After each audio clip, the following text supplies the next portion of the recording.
Some conversations will be mind-blowing and you'll sit there and you'll have the most profound change.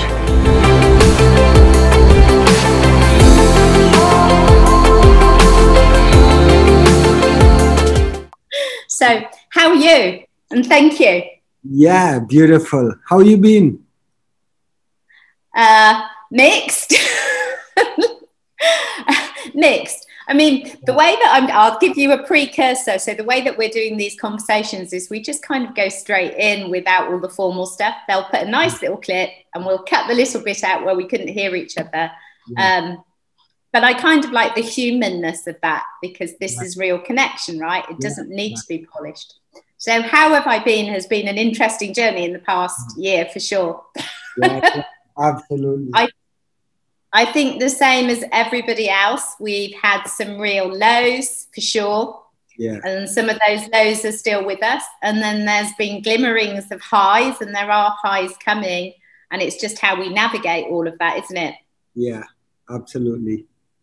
And you know, some of it's easier to navigate than other things. So, but there you go.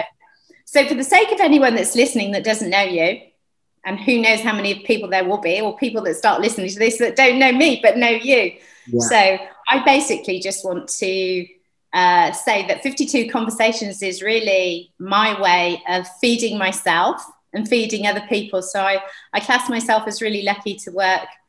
And all I ever really do is have conversations with people. And the conversations that I have are often absolutely mind-blowing. And they're just regular routine conversations. Sometimes it's with a client, sometimes it's just with a friend, or it's a chance meeting in 2018 via some friends, meeting you, coming to your yoga, and this instant connection for me that I felt stepping into your practice. Yeah. So that says something about how I felt about that interlude. And I guess what I'd really like to do is explore, I suppose, your backstory, how you came to be on the mat in the way that you are, what it gives you, and just kind of weave organically through that conversation, if that works for you. You know, that's a really interesting conversation, actually. Might take me a little while to tell a story, but I'll try to make it quick. Well, we like stories, so take your time. So when I graduated University at 21, people would ask me for years after that, you know, well, what are you going to do? I ran a hemp store for 9 years. And I would always say to them, I'm going to teach yoga. I'm going to teach yoga. I'll be a yoga teacher. But I wasn't even doing yoga. Right. I didn't even have a practice yet. But from the time I graduated, I knew there was something in me that I knew, well, I was going to teach yoga. And people, even now, 15 years after teaching yoga, people often ask, well, how did you get into yoga, right? Yeah. And I can't say this was it, but I think this definitely played a part. I mean, from a really young age, like 9 or 10, I was always looking for something outside of what the environment I was brought up in. I kind of call bullshit on it all. Yeah. And I always started studying and researching Eastern traditions and was into different stuff. When I was 14, however, I was in secondary school in Trinidad, and there was a teacher called Mr. Hadeed. And all I remember is every lunchtime, I would give up my lunch and I would go up and sit with him, and he would give me these books to read. Okay. Yoga Sutras, Practice of Brahmacharya, all these books. I can't even remember right now exactly what those books were. But I always say that if I had to put my finger on anything, that was my first actual influence of yoga at 14 years old. Now, I've always said that I wish one day I would get to meet Mr. Hadeed again, so I could tell him how he possibly influenced my life. So last January, or what we now, 21, let's say maybe January 2019. Yeah. I got a random email in my inbox from my website. And normally all my comments on my website kind of go to junk because they have so much spam on it. Website probably wasn't done very well. But this one sneaked into my inbox somehow. And it said, I think I gave you practice of brahmacharya to read in 1994, S. Hadeed. Wow. And I was like, no way. So I replied to him this long email. I was like, Mr. Hadeed, I teach yoga now. I've been traveling the world. I've dedicated that 15 years of my life to yoga, blah, blah, blah, blah, blah. And he sent me this amazing response that I wish I could find and read to you now, maybe next time we chat. Next time. But it pretty much says, you know, Troy, because I was telling him, I've been talking about you for the last 15 years. As being the individual, I think it was like 25 years maybe. As being the individual that was possibly my initial influence to yoga. Yeah. And he says to me, well, that's funny because I've been talking about you for the last 25 years as being this little kid who blew me away with his commitment and obsession with these texts that most adults couldn't even read. Absolutely. And I'm 14 years old. So he said, you know, it's so funny that how connected and the synchronicity we have had and how connected we have been for 25 years without even a word. Like I haven't talked to him or seen him since I was 14 years old. And he sent his number. So we have since reconnected and I called him. And he says to me, well, Troy, first of all, you came to detention. That's how it first started. It's you got in trouble and they sent you to detention. And then he said he gave me practice of brahmacharya to read, which is a text around sexual misconduct. Okay. But to him, it was a joke. Like, that's not something you give a 14-year-old boy to read. No. And he said he was just like blown away. Like I sat down and I gobbled it up. And then every day from then on, I would come of my own accord to detention. Right. Please, can I have a detention, sir? Yeah. And he even said to me, so no, he said, Troy, I don't even do yoga. Like I don't even practice yoga. And he said how he found me is he had no idea I had been teaching yoga, what had become of my life. Right. He now teaches in Ontario, Canada. And he says he talks to students all the time about this little kid. That day he had mentioned my name and everyone Googled it.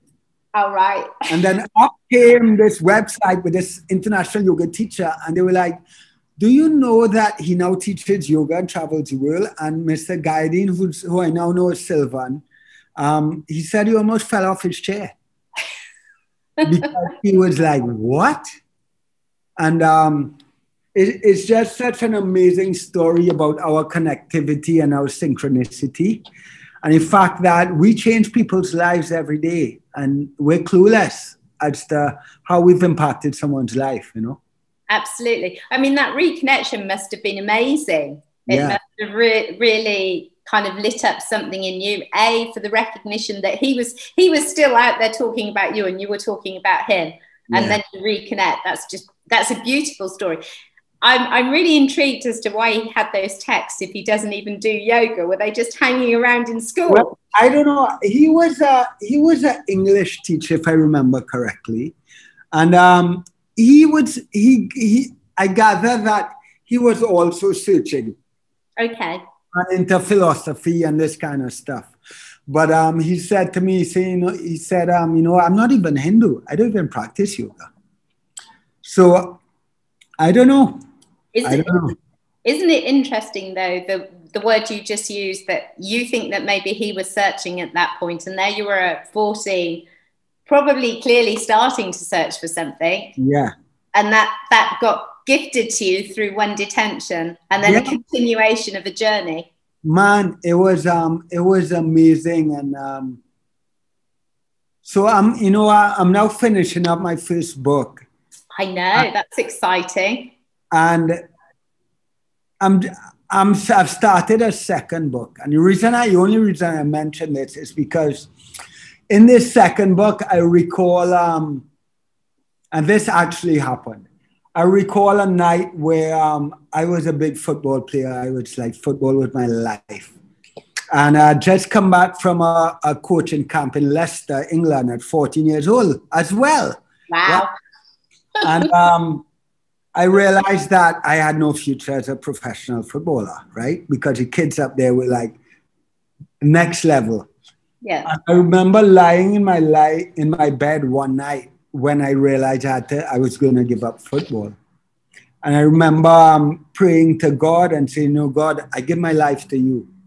Whatever you want of my life, like you take it and you do with it. And in my mind, I imagined that the following day was the day I was sent to detention. Wow.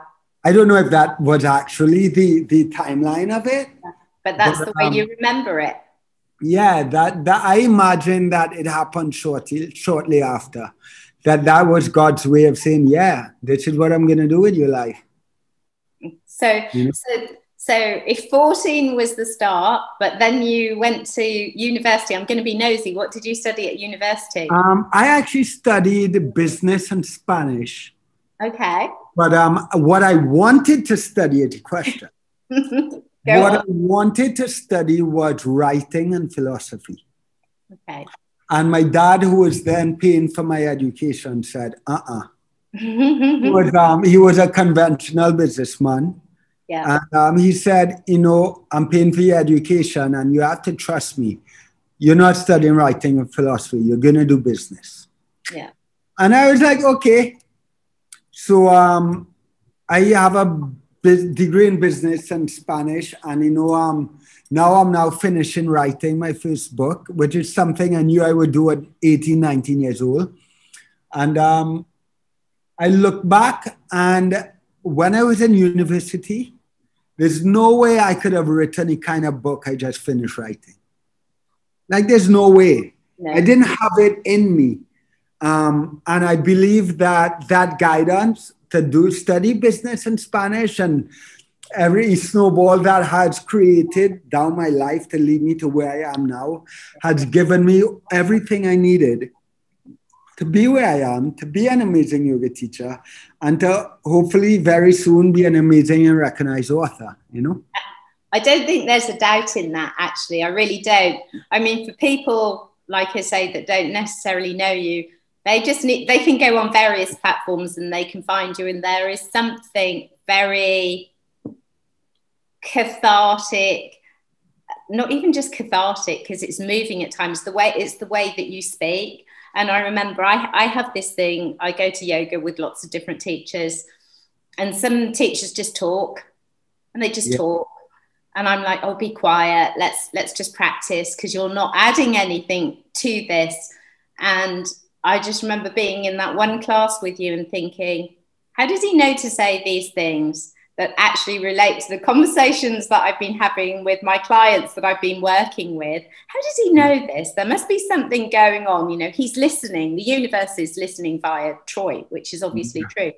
And there was this instant connection, and there's something beautiful about the words that you use in class that through the last year, when I found myself back in England, mourning the loss of dad, needing to get up, needing to move, I just knew that I could go and I could do one of your classes and something would change inside of me. And I swear most of it was to do, in a way, with what you were saying, because of the connection that created.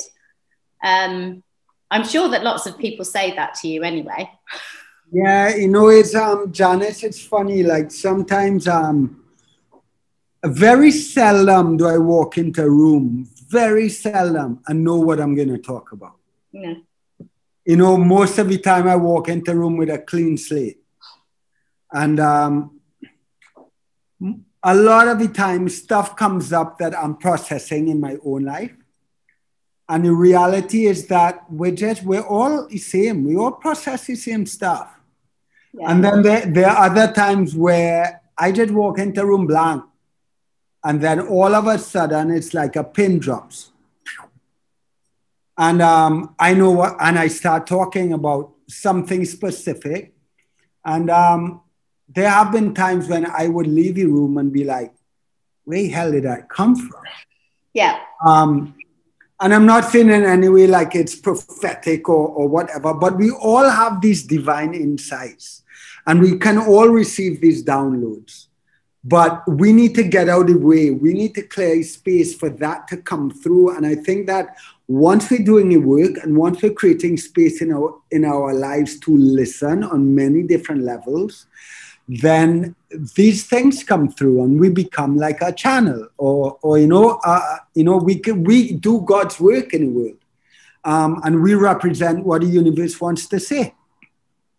And it's funny that you say, a lot of people say that they'd be in class and whatever I said hit struck a chord or hit home or was so relevant. But then but these are all different people experiencing different things, right? And in reality is part of the human experience is that we all feel and process and go through these same things. Even if they are in different forms, fundamentally at its root, we all process the same emotions and have the same struggles, even though they may look different. Yeah. And what's really puzzled me sometimes recently is I would say something in class and somebody would come to me and talk to me after class and they'd be like, man, what you said, blah, blah, blah, blah, blah, blah, blah, blah, blah, blah. And then their interpretation, what they got from what I said, it's not the same. It would be like, how in my head, I'm like, how in the world do you get that? Like, that's not in any way what I was saying. Yeah. In no way was I saying that. So how is it that that's what you receive? And it's just, it's really interesting, and every time I start a class, we call on spirit, we call on God, and we bless his space. And I believe that once we do that, it's no longer in our hands anymore. See, I love the beauty of what you just said there, because there is something about that blessing that's given to then just be open to whatever is received, however we receive it. And I guess also, in a way, it doesn't really matter that somebody received a message not in the way that you intended, if it's impacted them in a way that's useful. And I guess that just, our brains are always filtering, and we filter in different ways. So we feel, absolutely, we all feel these things on different levels, but we feel them differently for different reasons, don't we? Oh, have we frozen for a minute? Oh, are we having a glitch in? Oh, yeah. Are you back? Yeah, I think we had. You are. I got you. We had a bit of what we call it paradise tax. Yeah, good. But I'm back. That's cool. Yeah. So yeah, I mean, I love the fact that also what you said is very much like the way I work. So I never know what I'm going to do when I go into a session. I have an idea because my client might have said this is the thing, and then it's completely organic. The radio shows that I do, they're completely organic. There's never anything scripted, because I think that's the beauty of the human interaction. And certainly from everything that I see you do, I guess one of the things that I see the most is you're so human. And that makes it so easy for people to relate to you and for you to relate to us, because I mean, you said at the beginning, I'm an amazing yoga teacher. And I'm like, yeah, he is an amazing yoga teacher. And then some people would look at it and think, oh, you can't say that. And I'm like, well, no, you can, because it's absolutely true.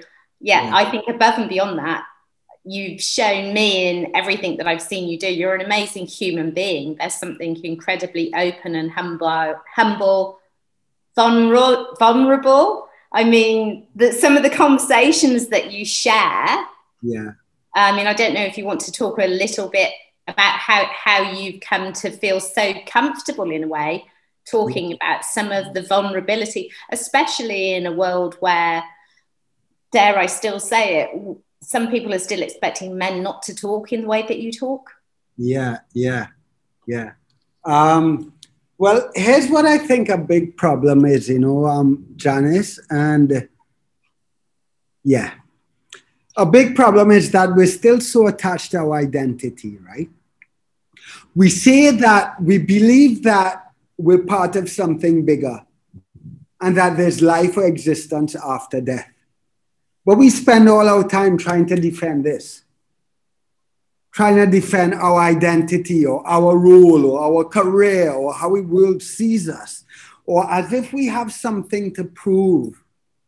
And the reality is that we have nothing to prove. We're here to have a human experience. And if we don't embrace that experience fully, we are not going to be able to learn what we need to learn to move beyond that human experience, right? It's like, you know, we talk about darkness or shadow or the trauma we have in our lives or all that stuff that's holding us back. The only way to bring light to darkness is to acknowledge darkness. Yeah.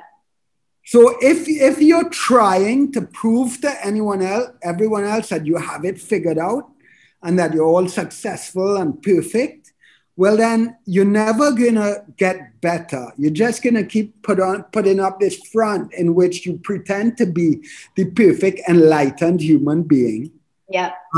Where there's so much power in saying, yow, I dropped the ball. I messed up. I can do better. I hurt. I have pain. My emotions get hold of me. Like, there's so much more power in acknowledging that and being able to move beyond it and saying, I see it, I feel it, but it's not who I am. Rather than saying it never exists. Me, no. Yeah. You know? And that ownership of our humanness is what gives us the ability to move beyond our humanness. And beyond our humanness is the only place we will ever know and be able to embody real love. Okay. Because beyond our humanness is the only place where there's no me and you. I no longer have an identity I need to protect.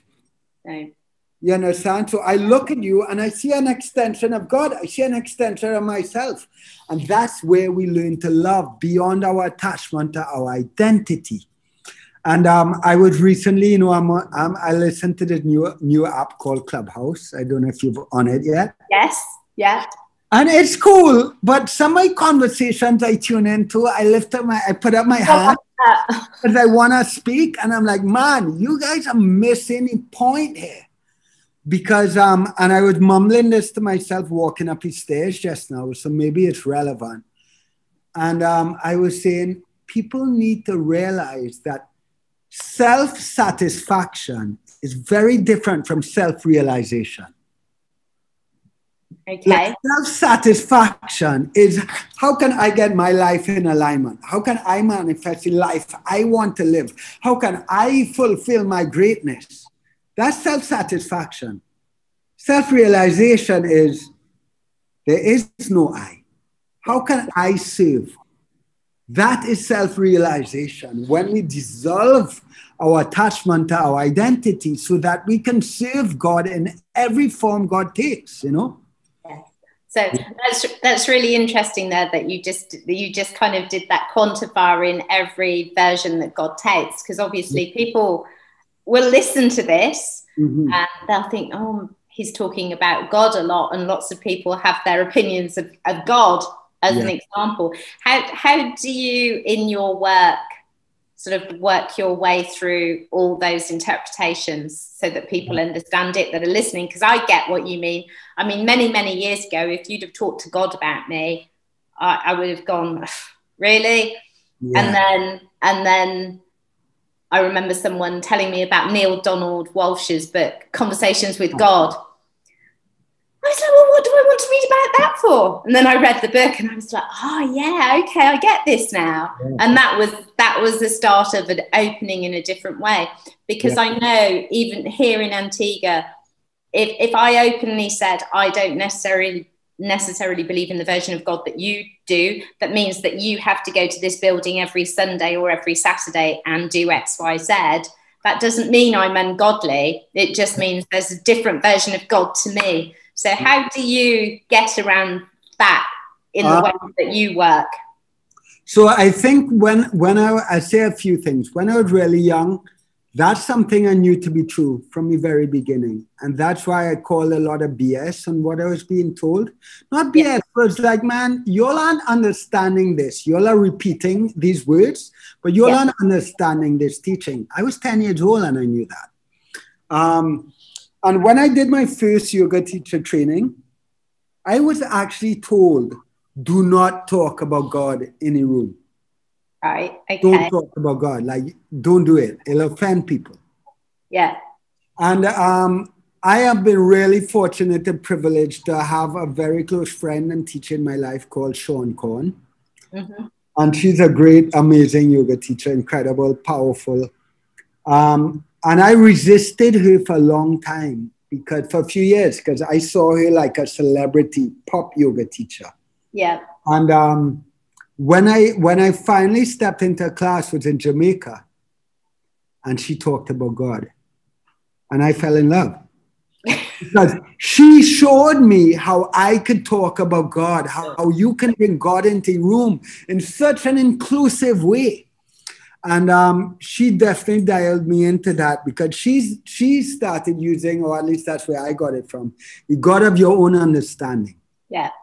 Which is so opening. Yeah. That is so opening. There is nothing, and I think that's one of the things that I take every time I listen to you or one of your classes that I do online. When you say those words, there's just this opening. There's nothing that's closed. There's nothing that's restrictive or prescriptive. It's whatever you choose. Yeah. And, funny enough, so those are my words. Those are her words. And she'll probably say, those are my words. There's somebody else's words. These are the things that come through us, right? And they belong to no one. But the first chapter of my book, actually, funny enough, it's called Redefining God. And the book is called Popcorn in My Pocket. And we're now about to go for agents and publishers. And I'm working with an amazing editor in New York. But the first chapter is called Redefining God. And what I encourage people to get is this. First of all, religion belongs to God. God doesn't belong to religion. That's the first thing we need to acknowledge. Yeah. And then I completely understand why someone may want to be an atheist or not want to reference God or attach the word God. Because in the history in history and decades gone by, there have been a lot of suffering and oppression caused and done in the name of God. Yeah. And that has caused more separation than anything. Are you still there, Janice? Yeah. Yes. Yeah. So to create a shortcut, I understand why someone might be turned off by the word or the concept of God. Yeah. However, I pose this question. Are we going to allow the wrongs and injustices done by past generations to rob us of the opportunity of connecting to God? That's not right. Like, God is God. And we need to take back that word and that understanding, and we need to redefine it. We need to say, I believe in God, yes. I don't believe in that aspect of God or that understanding of God, but this is what I believe. And this is a conversation we need to start having, because, a lot of my friends have kids. And yes, some of them talk to the kids about God, but some of them don't. Right. And if you want to invite your kids into a religious belief of God, great. And if you don't, great. But we have to reconnect and give each other a space to reconnect and define our unique understanding of God. Because that's the only way. If you don't acknowledge God and have no relationship to something bigger than us, then we're lost. Then how can I possibly see God in you? How can I see God in the world around me if I don't even believe that exists? Yeah. And I remember I was having a conversation with a friend once, and he was an atheist. Yeah. And I said to him, so do you not believe that there's some unseen force or energy or consciousness that connects all living things and connects me and you? He's like, well, of course. So, well, dude, then you're not an atheist. That's right. You know, like if you believe in anything unseen that connects one being and another being, you can call it whatever you like. That's God. That consciousness and that intelligence is God. And it's time that we give one another space to take that back and create and feed our own relationship to God, you know? That's such a beautiful description. I mean, growing up, my father was Church of England, my mum was Catholic, and I do vaguely remember going to church on occasion and sometimes going to Sunday school, and it was something that was never really pushed on us. It was kind of, you can do what you do. Yeah. And then there was a series of things that happened in childhood that, you know, it just kind of got lost. So I guess in a way, for many years, I would have been quite adverse to the idea of this religion, blocked in, homogenized version of God. And in the last sort of 10 years, 10, 15 years, I've just leaned into this, well, there's my version of God. And I know it's not like lots of other people's. Yeah, it's definitely something that gives me something. And I guess the difference is, you know, I see my mum when I'm staying with her. And if she's gone to bed and I sneak up and peep at her, she does her prayers before she goes to sleep. Yeah. Now, I know she's actually talking to a version of God that comes from one of those models. And whereas before I might have judged her for that, now I just look at her and think, well, isn't that great? Because that brings her some peace, that brings her some connection. And I think that's what we all have to be open to. What is the connection that it gives us? And what is the openness to live a better life through that connection? Yeah, I think, and that connection to me, boy, Janice, like how I would say it is, there's a difference between being told of God and knowing God. Yeah. And there are a lot of people in the world, and this is probably why some people deny God, right? They're told of God, like we regurgitate this information generation after generation. This is what we're told, so this is what we believe. But absolutely. Do you really believe that? Or is that what you're told? It's an institutionalized model, isn't it? Yeah, it's kind of, you know, this is what we do in this family. This is what we believe. There you go. Off you go and do it. And actually, like you were questioning, or I was questioning, or other people would, we have to question, because actually there's so much beauty to be found equally in that connection, I guess. I found it really interesting, my journey. So I've listened to Krishna Das as an example over the last 10 years, lots. Yeah. For the last 6 months, I would probably say that chanting and kirtan has saved my life in whatever way it is.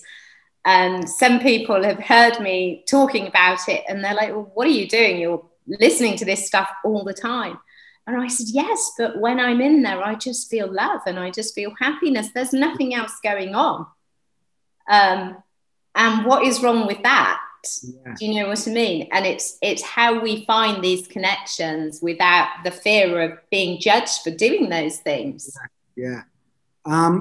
It has, you know, in mind it's so powerful. And like in yoga, they talk about, the second teacher in yoga says, yoga is the quieting and fluctuations of the mind. Yoga chitta vritti nirodha, right?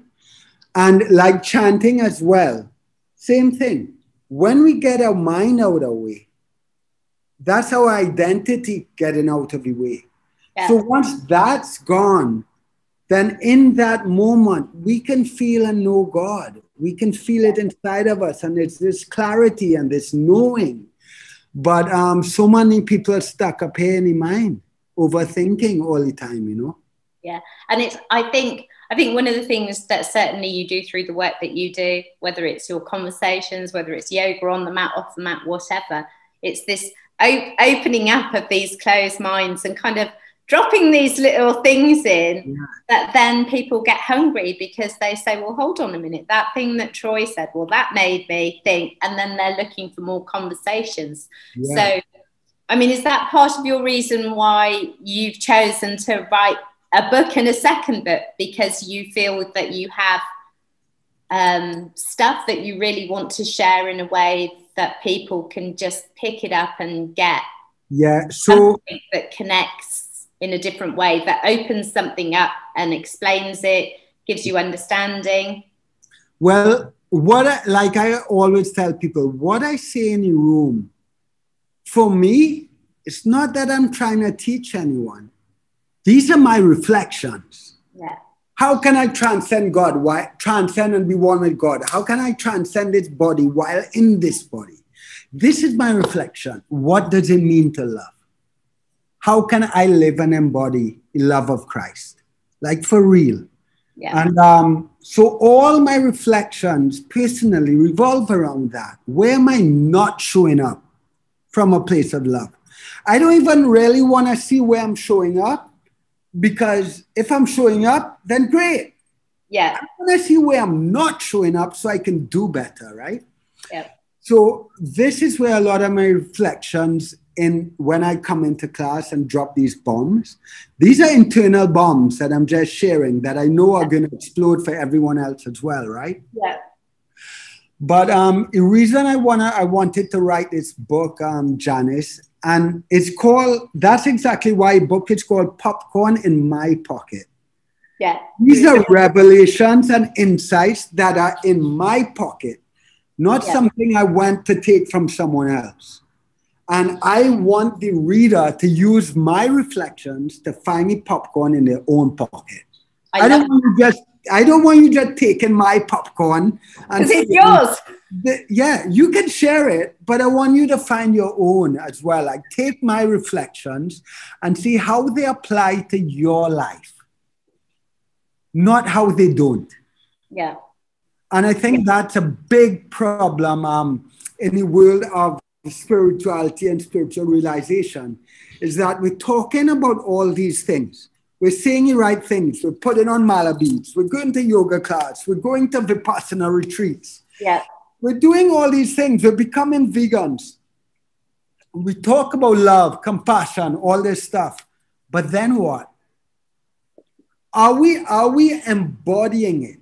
Do we have the courage to look at our lives and not say, look at all the things I'm doing? No one wants to know. I don't want to know what I'm doing. I want to know what I'm not doing. Not doing. Right? Yeah. So this book is really about trying to bring our reflections into, I know all this stuff, but how does this apply to my life? Because we have a lot of people, same way you can be told of God.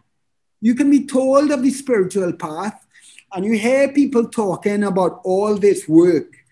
But if you don't understand it, and if you don't embody it and apply it to your life, then what use is it? Absolutely. And I feel like in this world and along a path right now, there's a lot of talking and good intention, really good intention. But I feel like we're not connecting the dots somewhere. No, I think there's many missing links. I mean, while you were saying that, it was making me think about, just yoga as an example. It's become so damn trendy, hasn't it? And it's this and it's this, and I scratch my head because I think, well, that's not why I found myself on a yoga mat, and that's not still why I go to the yoga mat. So what is it? And it's part of exactly what you say. I think there's so much noise out there. There's so much fakery, people putting on that, oh, well, I do this and I do this and I do this. But exactly as you say, that's not who they really are. If you scratch beneath the surface, that's just the show of who they think they should be, because people will like them more, they'll feel more validated and all that kind of stuff. But equally, lots of people don't want to peel back those layers and do the work, do they? Yeah. And that's exactly it. Well, it's not that they don't want to, Janice. I believe they want to. Sure, there's some people who don't really want to and are just playing a part. But I believe for a majority, we want to. Like, this is a natural call inside of us. Every human being wants to connect to something greater than themselves. But I think that we're just not sure as to how. Okay. How do they recognize the call? I know that sounds a silly question, but you know, I mean, I can remember for myself, you know, I was quite adventurous. I went off to live in Germany at 17 instead of being a regular, whatever, college person.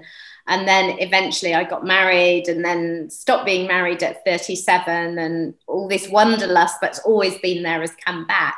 And I genuinely think there's something in me that was always had that spirit, always had that differentness, that didn't want to conform and wanted to see what was going on in different ways.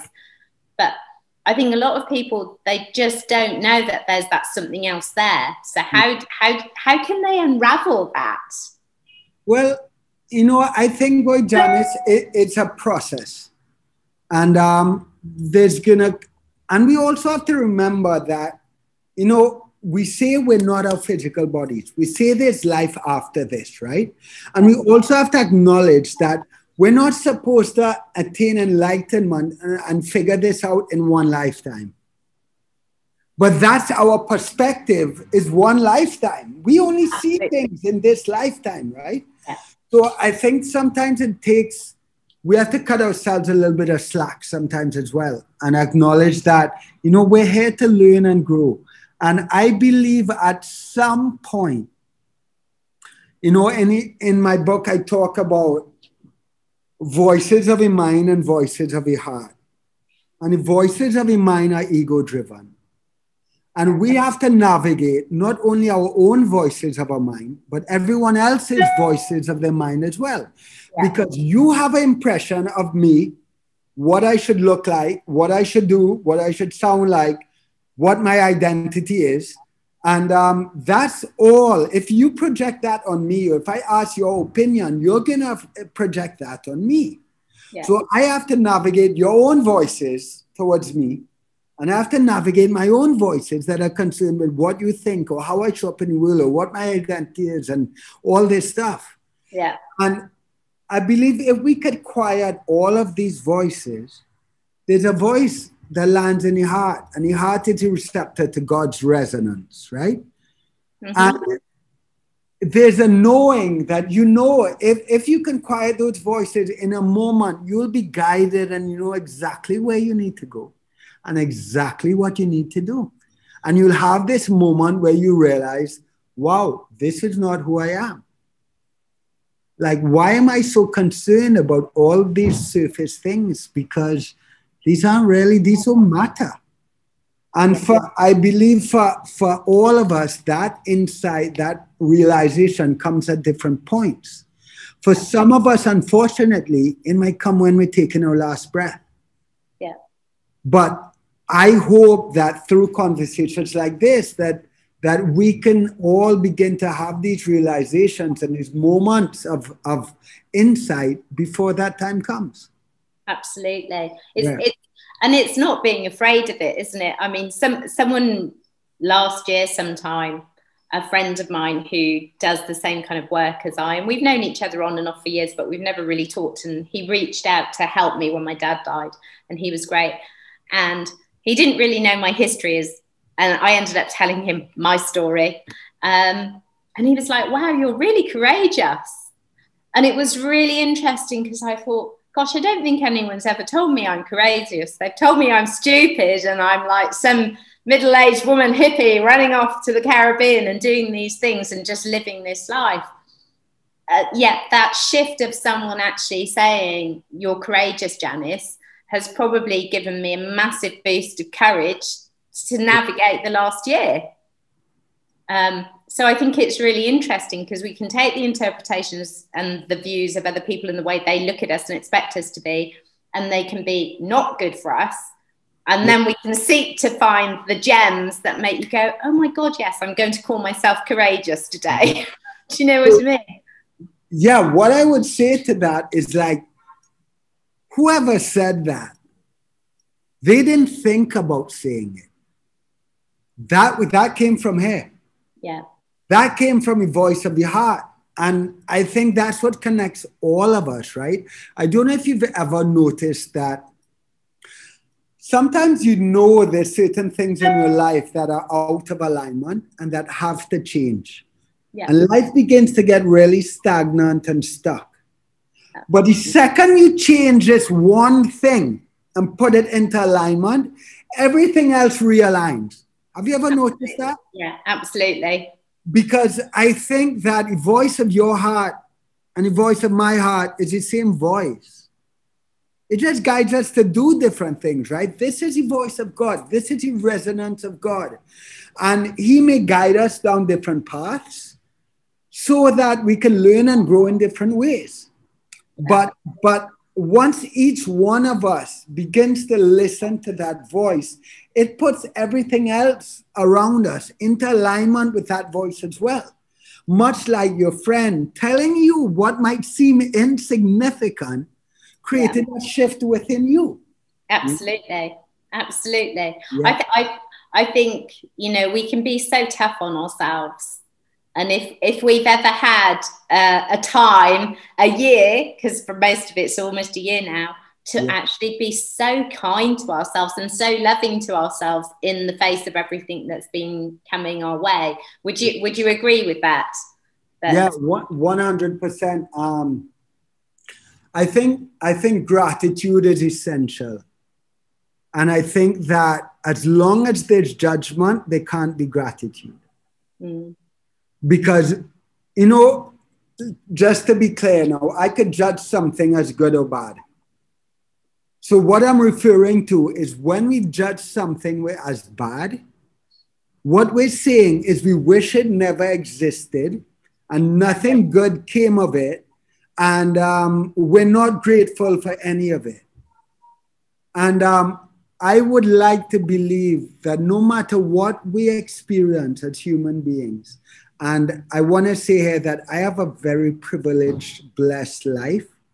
I have not experienced pain and suffering like a majority of people would have experienced. So I understand that. But what that's allowed me to do is also acknowledge that we are not our bodies, and this is our place to transcend this. And I've walked with many people through their pain and suffering. And I would like to believe that once we get out of that muck and that discomfort and that pain and that suffering, we will look back on that experience and be grateful for it. And as long as we are grateful, that experience cannot be bad. Absolutely. It could be uncomfortable. It could be painful. It could be heartbreaking. Yeah. But to judge something as bad means that we wish it never existed. Yeah. I think that's really interesting. Does that make sense? So I think judgment is 100%. Judging things and other people and ourselves as bad is a massive block to real gratitude and appreciation. Yeah, I think that rings really true. It's like you're saying words that I knew you would, that would resonate definitely just to me. This morning I met with someone that I haven't seen in over a year and a half due to everything that's been going on and coming and going. And we had a on the surface conversation, and then she just said to me, "Oh, you've had such a hard time. I could see how close you were with your father." And it was the first time that I could actually stand there and say, yeah, but I'm really grateful that he died when he did. And there were no tears. There was this recognition that if it had been even 2 days later, he would have been in hospital and we would never have seen him because of the way the lockdown went in the UK. Yeah. And there was this, I was driving back through our rainforest just saying to myself, oh, that's really cool, Janice, because you actually managed to say that and feel that and not have to have a breakdown about it. Do you know what I mean? So there was real gratitude for whatever it is that's happened in the interim, the ups and the downs, the learnings, the understandings, that have helped that. Now, Monday, I was crying about it. I was thinking, oh my God, this time last year was when I went home. And I thought, wow, so in 48 hours have I moved from that place to this place? wow, that's cool, Janice. Do you know what I mean? And there was some real recognition of judging myself to have done something good. Do you know what I mean? Because I think it's so easy for all of us to judge ourselves so harshly. And exactly as you said, to not be grateful for the things, for the experiences, for everything else that's happened to us. So there you go. Oh, we lost. Is the paradise tax kicking in? I think we've got a little bit of paradise tax. Hello? Are you still there? I think I might have lost you. Janice! No, you're back. Man, I'm so sorry about that. My internet just went whoosh. That's okay. It's not a problem at all. It's not a problem at all. That was cool. So basically what we'll do is we're going to say, hey, that was a bit of paradise tax that we just paid there. So it just disappeared. Yeah. So I'm trying to remember at what point it died, and I can't exactly remember, but maybe... I think we were talking about gratitude, appreciation, yes. Telling story of your dad and that growth. Yes. So, I mean, go on, you speak. Yeah, it's just so important. You know, we have to expand our perspective beyond our physical identity now in this body and at any one moment in time. Because in reality, this is not who I am. And this is what I feel at any moment in time. I cannot identify with that as who I allow that to be who I am. Because, you know, like we say we believe in God. We say we believe that we're bigger than this physical identity. But do we really? Like, do we live like that? And the question has to be asked, you know, because reality is that we don't know. We don't know anything. But I do know that for me, I don't want to live in a world where that's not true. So I choose to believe that we live in a world and that this experience has purpose, and that our purpose is to learn to dissolve and move beyond our attachment to physical identity, to really know what it means to love, to really embody that love. And I see that this life as a school of sorts. And we're just in school. And every life or whatever is like a lesson or a chapter. And if we pay attention, we see ways in which we have to learn and grow. But if we don't, then we'll just end up repeating a grade all the time. Yeah. Stay in the same class or the same year. Yeah. I love that analogy of really this life. It's like being in school, and it's just kind of keep evolving, keep doing the learning. So in your book, Popcorn in Your Pocket, in my pocket, do you touch on all of these things? Yeah, I do. I've found, Janice, that lately, like ever since I've been writing, I feel like I just end up having these conversations that revolve around the content of this book. That's natural, though, I think. Don't you think? Yeah. That's natural, though, because it's your head and your heart are just creating this gift for us. Yeah, and I'm now working with an amazing editor in New York. Her name is Linda Sparrow. Mm-hmm. And we're coming to the end of it, and we're now sending our proposals out and so on. But I am well aware that I could keep editing and rewriting this book forever. Yes. So, you know, there's a point where right now I need to stop. And I need to write, this is delivery number 1. Yeah. And but in my opinion, it is such powerful content. And I try to relate in a way that is really digestible and understandable. It won't always make people feel good. Okay. Well, that's good though, right? Because you have to poke people to get them uncomfortable. And that's why I encourage people in reading this book not to push anything aside. This book is not about, oh, that doesn't apply to me.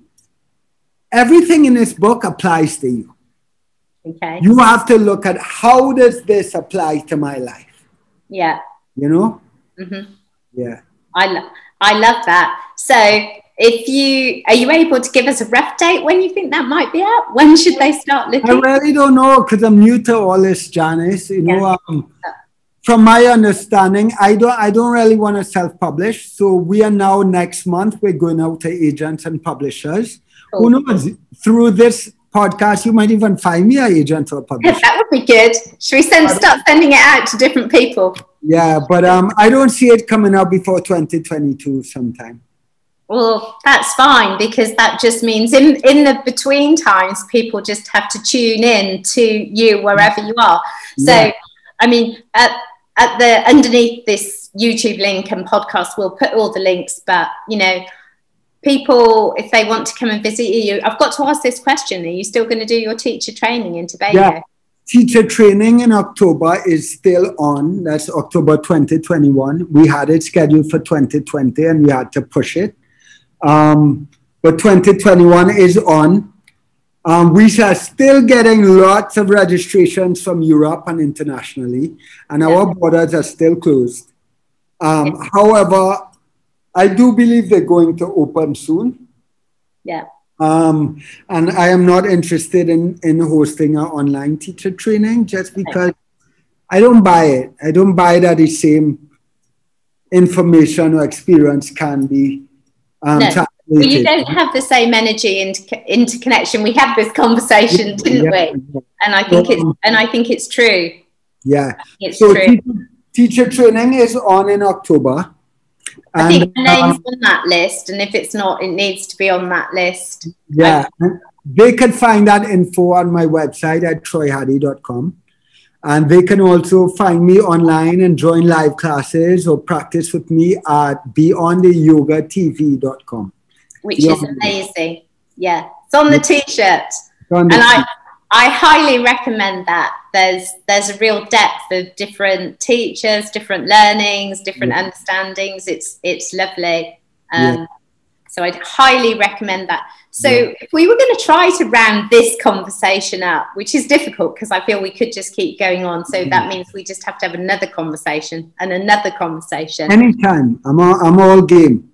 There you go. I know. And thank you for that. If you were going to give a few gifts of where people could start to maybe look inside of themselves in a different way, what's an easy place to start? Man, I would just say for someone, it's about, I feel like sometimes when I talk about this, I sound like some space age mumbo jumbo, but the word, and I'll get straight to the point, the word spirit comes from the Latin word spiritus, and it means to breathe. And beyond our flesh and beyond blood and beyond our opinions and beyond anything, there's one thing that connects every living being on the planet, and that is the air we breathe. And I firmly believe that breath carries intelligence, like it carries consciousness. And I believe that if we create space in our lives just to sit, no cell phone, no TV, no external stimulus, put on your timer, sit, just try to quiet your mind. Look at your mind, acknowledge your mind, acknowledge your thoughts. Don't get frustrated. Don't try to shut your mind up. That's never a good idea. Your mind will not shut up. But just acknowledge your thoughts and just sit with your breath. Learn how to breathe properly, right? Look at, research the anatomy of your breath and how it works. Go on BeyondYogaTv and do some of those classes around breath. Because I believe that if we just create more space in our lives to sit quietly and be with our breath and deepen our relationship with our breath, there is an intelligence and a consciousness that we will receive without even knowing it. So if I had one thing to say, it would be that. And through that, we realize that we are a lot more powerful than we think we are. That every word, every thought, every action, every choice we make changes the world. And when we realize that and take accountability for that, then we need to start being a lot more conscious in our choices and our actions and our words and our thoughts. And this is that journey. of understanding that we are creating a world we live in. We do have the powers of gods and goddesses, that we are creating this. Wow. We are creating unconsciously. And now we need to bring more consciousness, more intention, the way we are living our lives and shaping the world. I think that was awesome. That was beautiful. I doodled down spirit and breath there, and it was just making me feel, yeah, that's exactly it, really. Yeah. I can't thank you enough for sharing this time with us. It's been awesome. And it has made me think that maybe we should do a different kind of conversation, where maybe it's some kind of meditative yoga or something, because that would be a really, or maybe a breath work and a conversation. I'm all game. I'm ready to go, Janice. That's awesome. Thank you for having me. And yeah, anything you want to do, I look forward to seeing you and all your viewers again. Awesome. Thank you ever so much, Troy. Have a good rest of the day. Thank you. Blessings. Love. Bye. Thank you. Bye-bye.